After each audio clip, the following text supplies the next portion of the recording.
Mau menyaksikan kajian Buya Yahya tanpa biaya internet? Segera pasang parabola Al-Bahjah TV di rumah Anda. Bebas biaya bulanan dan tanpa koneksi internet.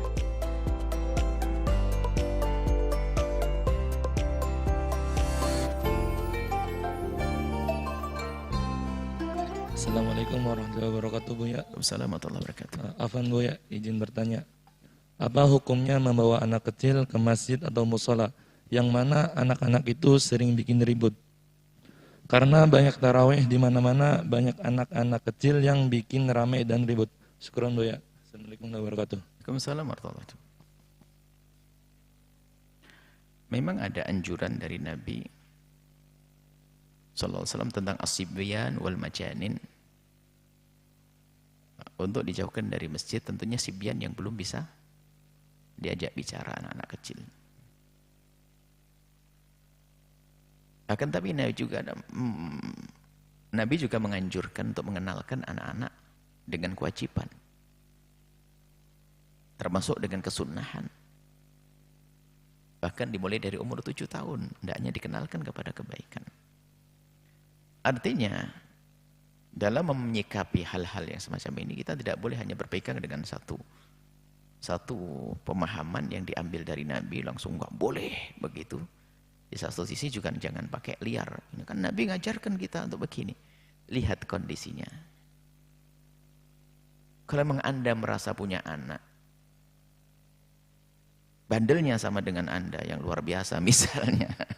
Maksudnya anaknya Masya Allah, ya tahu diri barangkali ganggu orang lain begitu. Jadi caranya bagaimana ya? Harus tahu diri, jangan sampai ganggu orang.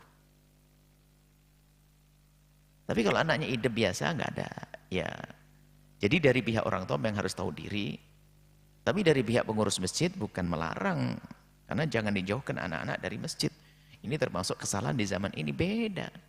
Jadi kalau zaman tadi pada zaman Nabi berbeda dengan zaman sekarang. Dan Nabi pun tidak memastikan dengan satu cara. Bukan tidak boleh mutlak, tapi Nabi juga menganjurkan satu sisi. Tinggal disesuaikan dengan zamannya. Zaman ini bukan zaman seperti dulu, wahai para bapak dan ibu. Dan juga yang diwakili dalam pertanyaan ini. Anak kita ini kalau di rumah ngapain? Ngaji? Enggak. Kenal apa? Anak kecil umur 8 tahun, 7 tahun sudah HP kan? Akankah kita biarkan seperti itu? Bapaknya terawih khusyuk, anaknya nonton gak karu-karuan. Mau kemana Pak? Mau ke surga? Anaknya dibiarkan begitu kok. Artinya membawa anak ke masjid juga sebuah pendidikan. Hanya mungkin bagaimana kita lihat kondisinya. Mungkin ada yang mengalah di situ nanti, ya sudah ada yang jaga, ngatur dan sebagainya. Jihad, mungkin 1-2 ustadz nanti tarawihnya sendiri atau bagaimana, menjaga anak-anak itu. Karena apa? Kita perlu membiasakan anak agar punya kenangan indah di musola. Dan itu terkenang ya sampai kita tua. Sampai kita tua akan terkenang masa kecil dulu, Masya Allah. Bagaimana suasana tarawih, ya? Bagaimana buka, keadaan di masjid, di musola. Dan ada berkah di situ. Jadi maksud kami adalah sebagai pengurus masjid jangan kaku-kaku amat deh. Akan tapi yuk beri solusi kepada permasalahan. Jangan memandang permasalahan di masjid saja. Di rumah mereka punya masalah. Anda selesaikan enggak? Jangan hanya melarang. Tidak boleh ke masjid anak kecil. Hei, selesaikan urusan anak-anak mereka di rumah mereka. Anda ini ustadz kok. Ngurusi umat bukan ngurusi masjid saja. Anda ini ngurusi umat, bukan ngurusi masjid. Anda pikirkan anaknya ngapain di rumah nanti kalau tidak di masjid. Tapi masjidnya ramai, berarti Anda nggak punya ide cemerlang untuk menyelesaikan masalah. Mungkin dibuatkan tempat khusus untuk anak-anak kecil atau apa. Lalu bagaimana? Ya kasih kue, makanan, mainan, bapaknya sholat. Anaknya biasa di masjid, sesaat ngaji. Biar terawihnya 2 rakaat nggak ada masalah. Nah gitu. Jadi maksud kami adalah yuk kita bijak. Kita itu permasalahan kita kompleks sekarang. Bukan urusi hanya masjid. Masjidnya tenang tapi rumahnya adalah porak-poranda, berantakan akhlaknya untuk apa? Ayo.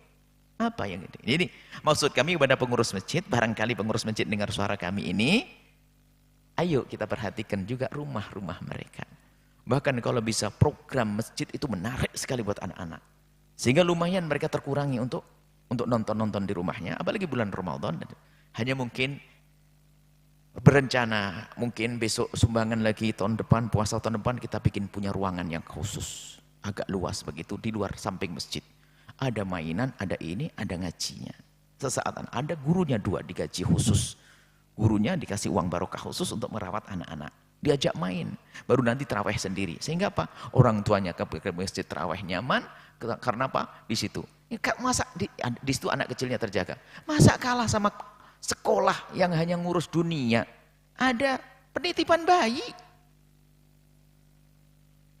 Bayi gurunya ada. Ini urusan akhirat kok nggak bisa ini.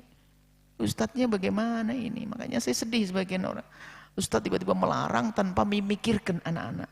Semoga ini cambuk buat semuanya para ustadz ini agar berpikir bagaimana anak-anak kecil ini diperhatikan.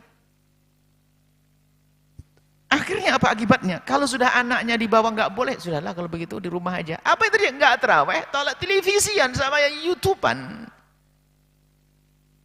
Mana ustadz menyelesaikan masalah ini? Ustadz bikin masalah ini. Waduh, kok jadi marah-marah begini. Karena banyak masuk kepada kisah-kisah begini banyak. Ustadz yang nggak bijak, nggak menyelesaikan masalah, yang larang-larang kok. Masjid harus rapi, harus begini. Ya memang betul tidak masjid untuk ibadah, Nabi menyebutkan. Dalam kisah tidak boleh kencing di masjid, nggak boleh. Itu memang iya, tidak boleh jual di masjid. Tapi ngurusi anak kecil ini juga penting. Siapa yang ngurusi anak-anak kecil? Mohon maaf, ini adalah para ustadz yang kami cintai. Kami ingin Anda sempurna dalam menyelesaikan permasalahan umat ini. Pikirkan mereka. Atau kalau enggak, bikinkan ke satu tempat yang ramai, apa yang menarik untuk anak-anak kecil, sehingga di situ dia positif, kenal Ramadan, sholawat. Biarpun enggak sholat, tapi bapaknya tenang, ibunya juga tidak nonton YouTube, tidak di sana, ibunya ikut ke masjid semuanya. Kalau sudah dilarang, apalagi tadi apa? Daripada mending di rumah saja atau bagaimana itu? Wah asik, alasan punya anak, segitu anaknya banyak. Seumur hidupnya nggak pernah tahu masjid, sak bapaknya sama. Akhirnya mau jadi orang apa kayak begitu. Wahai Ustadz, pahami mana ini. Anda Ustadz punya tanggung jawab di hadapan Allah. Jangan Ustadz sukses di dalam masjid saja. Anda itu ngurusi penghuni masjid, bukan ngurusi masjid. Penghuni masjid hidupnya tidak di dalam masjid. Penghuni masjid hidupnya di pasar. Bagaimana pasar kita? Apakah pasar jujur? Penghuni masjid adalah hidupnya adalah di sawah-sawah. Sudahkah mereka jujur dalam cocok tanam dan seterusnya? Penghuni masjid hidupnya di rumah tangga mereka. Wallahu a'lam bishawab.